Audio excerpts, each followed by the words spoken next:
Hi friends, হবিস blog বাড়িয়াতে তোমাদের সকলকে স্বাগত জানাই। আশা করি সবাই ভালো আছো, সুস্থ আছো।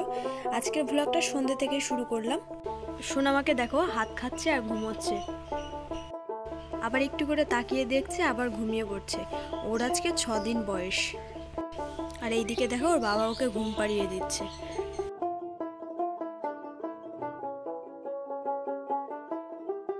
ওর আজকে 6 দিন বয়স, তো আমাদের কিছু নিয়ম আছে, সেই সন্ধ্যেবেলা থেকে এই নিয়মগুলোই করা হচ্ছে।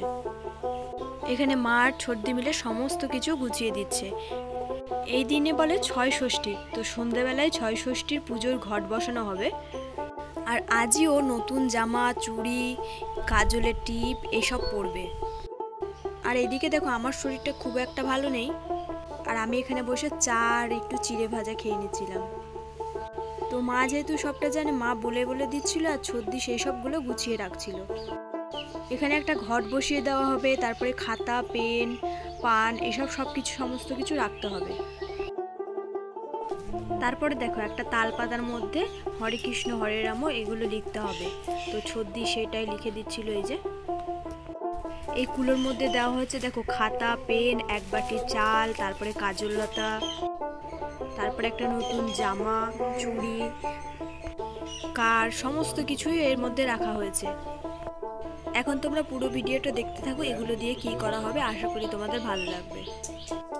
তো দেখো এখন ওকে কাজল পরানো হবে। তো প্রদীপ থেকে ছোটদি একটু কাজল পরিয়ে নিচ্ছে। আজ প্রথমবারও কাজলের টিপ পরবে। দেখো কাজলটা পরিয়ে নিয়ে এখন ওর কপালে টিপ দেওয়া হবে। একদম অল্প ছোট্ট করে একটা টিপ দেওয়া হলো। দেখো এইদিকে দেখো নতুন জামাও পরিয়ে দিয়েছে।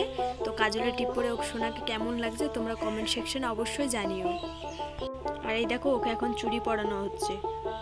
সব থেকে ছোট সাইজ, কিন্তু ওর তাও অনেকটাই বড় হয়ে গেছিল। এখন দেখো এই সমস্ত কিছু ওর মাথার কাছে রেখে দেওয়া হবে। আজ আর ওকে সন্ধেবেলাতেই শুয়ে দেওয়া হয়েছে, আর আমিও আজ সন্ধেবেলাতেই খেয়ে নিয়েছি। তো আজকে আর বাইরে যাওয়া যাবে না। ওই চুড়ি পরিয়ে নতুন জামা পরিয়ে জাস্ট একটু নিয়ম করা হয়েছে, তারপরে সমস্ত কিছু খুলে দেওয়া হয়েছে। আজকের ভিডিওটা এই পর্যন্তই। ভিডিওটি ভালো লাগলে অবশ্যই লাইক, কমেন্ট, শেয়ার করো। টাটা।